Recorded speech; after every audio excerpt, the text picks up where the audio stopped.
Flash back. അപ്പൊ അങ്ങനെയാണെങ്കിൽ നമ്മുടെ ഫസ്റ്റ് ക്വസ്റ്റ്യൻ ദാ പിടിച്ചോ.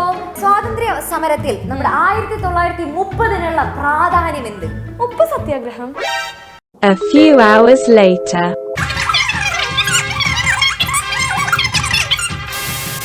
പിന്നെ അങ്ങനെയാണെങ്കിൽ ഡൽഹി ഇന്ത്യയുടെ തലസ്ഥാനമായി തീർത്ത വർഷം? Option B. നാളെ കാവിലെ പാട്ട് മത്സരത്തിൽ കാണാം. ഇപ്പൊ നിങ്ങളുടെ ഹീറോ എന്ത് ചെയ്യുന്നു? Will he give up? മുറിവേറ്റ സിംഹത്തിന്റെ ശ്വാസം ഗർജനത്തെക്കാൾ ഭയങ്കരമായിരുന്നു.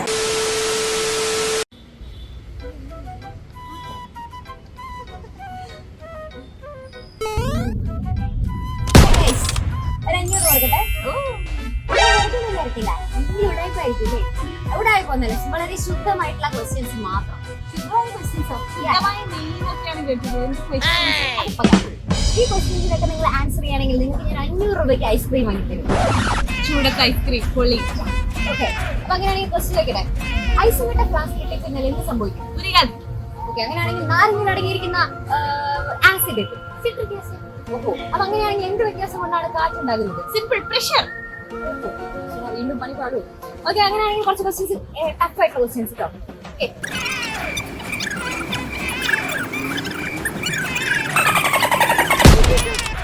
ഓക്കെ, നിങ്ങളെല്ലാവരും നന്നായി തന്നെ ആൻസർ ചെയ്തു. ഫുള്ള് ക്വസ്റ്റ്യൻസ് തന്നെ ആൻസർ ചെയ്തു.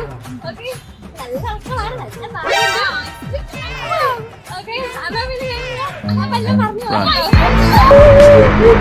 ഇതേപോലെ നമ്മുടെ ബേസിക് സയൻസിലെ ഒത്തിരി ക്വസ്റ്റ്യൻസ് ഡിസ്കസ് ചെയ്യാനായിട്ട് മിസ്സുമാരെ എല്ലാവരും വരുന്നുണ്ട് ഇന്ന് രാത്രി കൃത്യം 7:30. അപ്പൊ അതാരും മിസ്സാക്കരുത്. ഇപ്പൊ തന്നെ നിങ്ങളുടെ എല്ലാ ഫ്രണ്ട്സിനും ഷെയർ ചെയ്ത് കൊടുക്കുക. എല്ലാവരോടും കൃത്യസമയത്ത് തന്നെ നമ്മുടെ ചാനലിലേക്ക് ഓടി വരാൻ പറയാം. അപ്പൊ നമുക്ക് അടിപൊളിയായിട്ട് സൂപ്പറായിട്ട് പഠിക്കും.